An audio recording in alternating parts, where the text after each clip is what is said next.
कूनो क्षेत्र में मादा चीता KGP 12 के 4 शावक मिले हैं मृत। श्योपुर टेरिटोरियल क्षेत्र में डेंसाइट के पास में ये शव मिले। 11 अप्रैल को जंगल में जन्मे थे चारों चीता शावक। मॉनिटरिंग टीम ने सुबह 6:30 बजे मौके पर पहुंचकर निरीक्षण किया।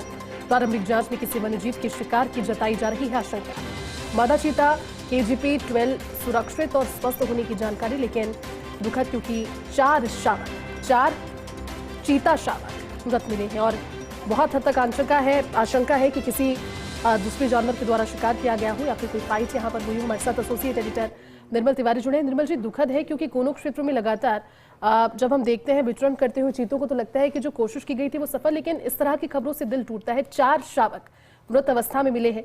क्या जानकारी इस खबर को लेकर?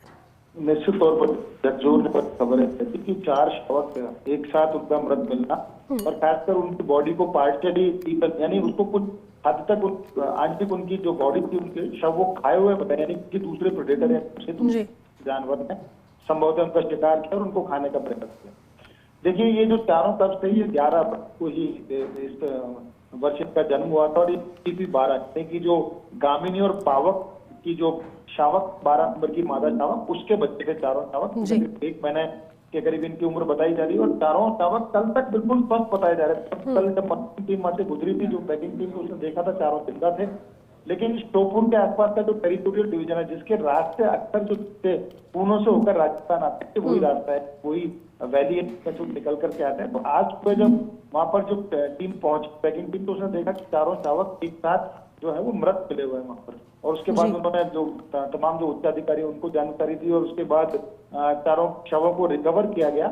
लेकिन निश्चित तौर पर दुखद इस पाए में चीतों की संख्या 57 हो चुकी थी और खास बात ये है कि अब ये संख्या 53 रहती है जब इन चारों शावकों की मौत के बाद। इसमें से जो 50 शावक ऐसे हैं जो कूनो नेशनल पार्क में, जबकि 3 जो चीता है वो गांधीनगर सेंचुरी के अंदर इस समय है। तो टोटल नंबर जो 57 था वो 53 रह गया। लेकिन निश्चित तौर पर झकझोरने वाली इस मायने में कि आखिर मॉनिटरिंग टीम करती क्या रही, क्योंकि बड़ा सवाल उठता है। हालांकि वहाँ के जो डायरेक्टर है चीता प्रोजेक्ट के, उन्होंने तमाम जांच भी बैठाई है। पोस्टमार्टम रिपोर्ट के बाद पुख्ता तौर पर जानकारी भी मिलेगी कि वहाँ किसी बाघ से तो सामना नहीं हुआ या पैंथर से सामना हुआ हो या दूसरा ही कोई चीता था जिसने इन शावकों की इनका शिकार कर लिया। लेकिन निश्चित तौर पर इस तरह की चीतों की संख्या बढ़ रही है और वो एक नेचुरल माइग्रेटरी कॉरिडोर की तरफ राजस्थान की तरफ भी बढ़ रहे हैं। तो निश्चित तौर पर ट्रैकिंग और मॉनिटरिंग बढ़ाने की जरूरत थी।